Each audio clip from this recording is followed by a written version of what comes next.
In our first story, we start off in one of the largest historic districts on the National Registry of Historic Places. Carrollton is full of restored historic buildings, homes, and B&Bs.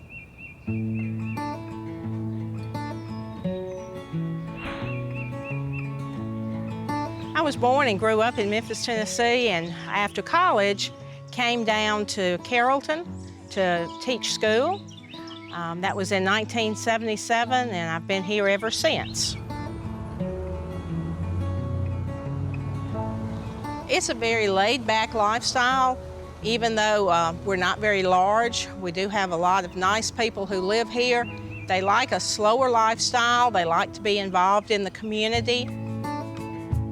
The history of the town and the buildings has always been of interest to me, and I've gotten involved in several organizations that promote the history, and I just love it. Our architectural styles run from the 1830s to the 1950s. Even the newest home, which was built just 5 or 6 years ago, chose to use an old plan so that it fits in with the homes around it. And people like to come to Carrollton. They like to stay in the old homes. They like to see the architecture and hear the history of the town.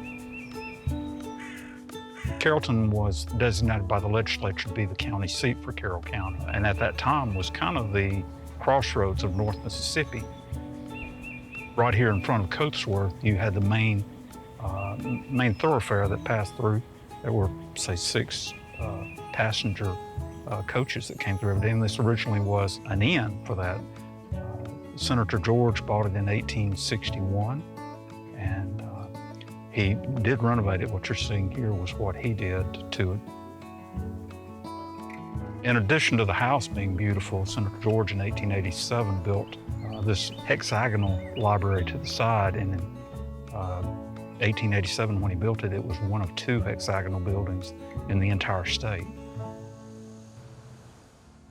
The Captain Ray House began as one of our earliest homes as a 4-room dog trot style home. But then one of the later owners enlarged it and changed its front so it faces a different direction. And once again, a descendant of that owner lives there. Stanhope was built in the 1840s, and it has just been bought and turned into a bed and breakfast. You know, when you grow up in a small town, you never lose that small town feeling. You know, when you move away, your heart's still here. I grew up in Carrollton, and my father was First Deputy Sheriff and Jailer of Carrollton, and we grew up living in the local jailhouse that's located here in Carrollton that was built in 1890. So I grew up here in Carrollton and moved away after college, and I've been away for 26 years. When COVID hit, and all of my plans were just thrown out the window, I decided that, you know, what I'll do is I'll move back to Carrollton and I'll open up a bed and breakfast and buy Stanhope. And I did.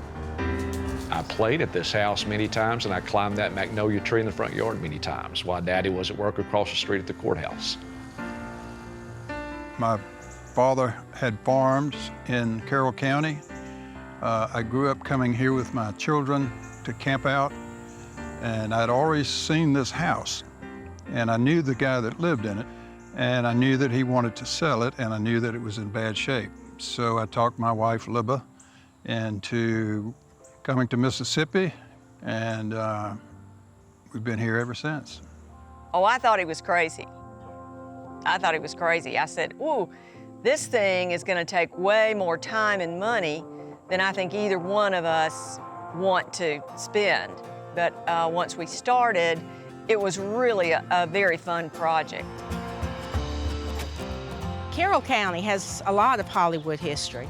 There have been 9 movies filmed throughout the county. The Reavers, The Minstrel Man, The Help, The Sound and the Fury have all been filmed here in Carrollton. The amazing thing was, even with the Reavers trying to make the town look like 1905, all they really had to do was to cover the fire hydrants and remove the street signs. We're still like that, and I think that's what attracts film crews to this area. I think that they are beginning to discover how great Carrollton is. And I think that once people come to Carrollton and actually visit Carrollton, they'll understand why we love it. It's not like we don't have internet or we don't have air conditioning like a lot of movies portray. We're very modern people, but when it comes to the town, we like our town to stay like it is.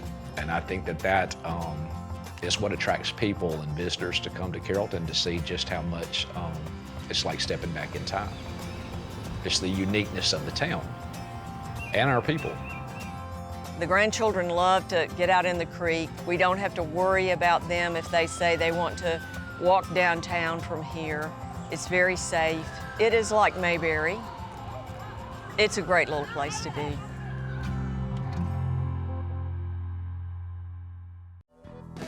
Thanks for joining us. If you like what you see, subscribe to Mississippi Public Broadcasting. Till next time, I'll be seeing you on Mississippi Roads.